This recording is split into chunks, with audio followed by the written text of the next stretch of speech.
Well, my name's Coden. I am the founder and the master distiller of what is currently known as the Winchester Distillery. The reason I say currently known.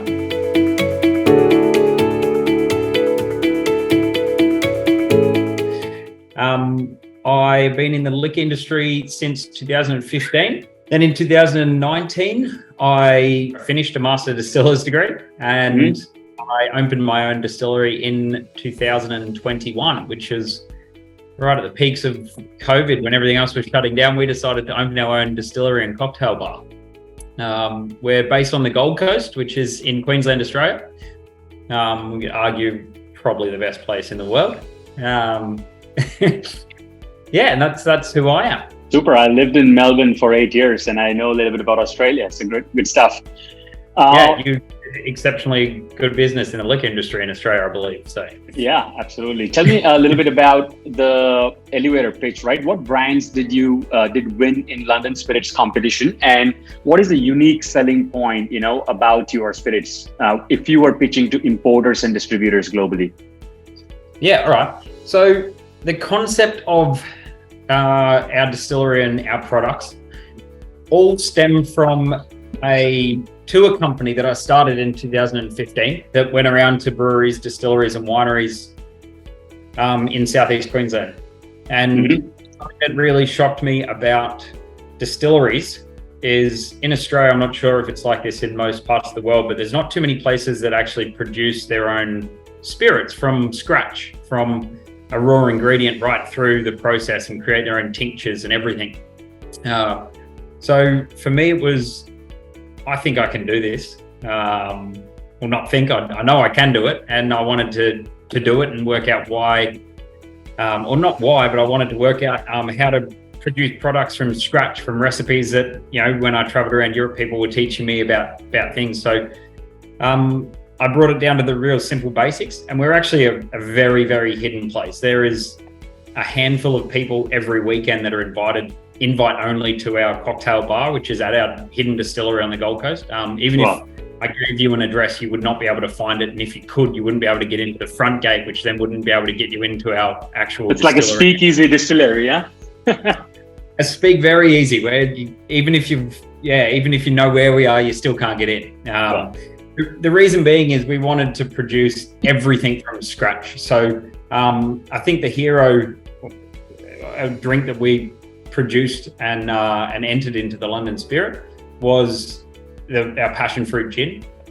And Passionfruit gin was a concept from one of our owners, who's actually a famous Australian, which is something we've never disclosed, and we won't disclose until early next year who that person actually is. And the reason being is we want the product to stand on its own 2 feet as the product itself, not as that's such and such's distillery, we should go and try that product, or let's stop that product because such and such owns it and the pool. So this person as well is under the same sort of idea that I am originally, which is let's produce a product that speaks for itself. So we've started with about 80 different products, liqueurs and spirits, dark and light spirits. We've done things white rums to coconut rum liqueurs to, we've got a whiskey that's we're going to bottle in February next year for the first time. So we're pretty lucky because we do everything small batch. And when I say small batch, we've got 12 boilers that are no bigger than 100 litres each. So we run everything in very, very small batches. So it's a proper small batch distillery. We will bottle things, usually about 150 bottles at a time. So we'll produce the same thing in the same recipe again and again. We're very lucky with, say, gins in Australia, where our citrus fruit is fruits all year round, which is awesome. Concept idea for the distillery was to, one, produce all of our own pure ethyl alcohol from corn, from grain, and from cane, which is everywhere around us where we are on the Gold Coast. And then from there, produce all of our own tinctures. So for instance, the Passionfruit gin, I go and handpick that passion fruit from my sister's place twice a year. And we produce all of our own tinctures on our own cane spirit.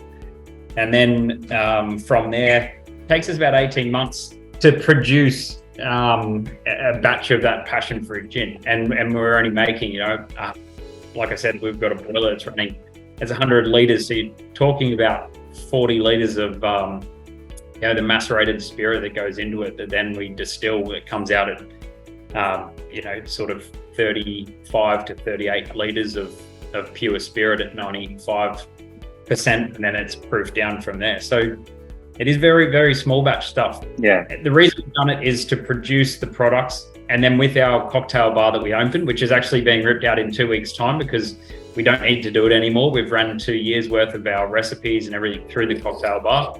Yeah, we know the product that the consumers want, and we've modified, whether it's slightly changing the yeast, slightly running our boilers a little bit warmer or a little bit cooler, or using a different type of, we're pretty lucky with the water that we have in Australia as well. Everywhere's pretty good spring water.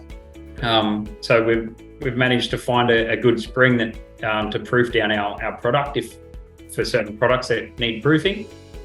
So we've, over 2 years, spent a lot of time sort of refining and perfecting the recipes, right down to the yeast that we use for certain time periods. Today it feels like it's about 10 degrees on the Gold Coast, but in 3 months' time it's going to be 30 degrees inside our warehouse overnight during the summer months. Yep. What's the current distribution like? Which countries are you available in? What kind of markets are you aiming at? When I mentioned to the other owner that I was going to have a chat, he said, "No, don't do it. Don't do it." And I said, "No, I'm going to, because the London Spirit is something we're going to enter every year, whether it's under this branding or the new branding that our distillery is going to, the product that we're going to launch to the market." Obviously, the Winchester is easy to distribute in Australia, but when you go to somewhere like the UK or into the United States, it's impossible to get the IP for the name of Winchester. So we are going to change that, and next year this year we'll enter it for the 2024 London Spirit competitions. It'll be under the name the Kendall Distillery. Mm-hmm. So you're the first person that we've told that to. We've got a whole new design. We've actually purchased a production and marketing firm under our umbrella. So rather than outsourcing any of that, we've purchased a marketing firm. So in Australia, we use a company called ALM Group, which is the Australian liquor marketers. We're on board with them. But again, it's a very strange, chat that I'm having with you now, because at the moment we've perfected our products, we've entered into competitions like the London Spirit.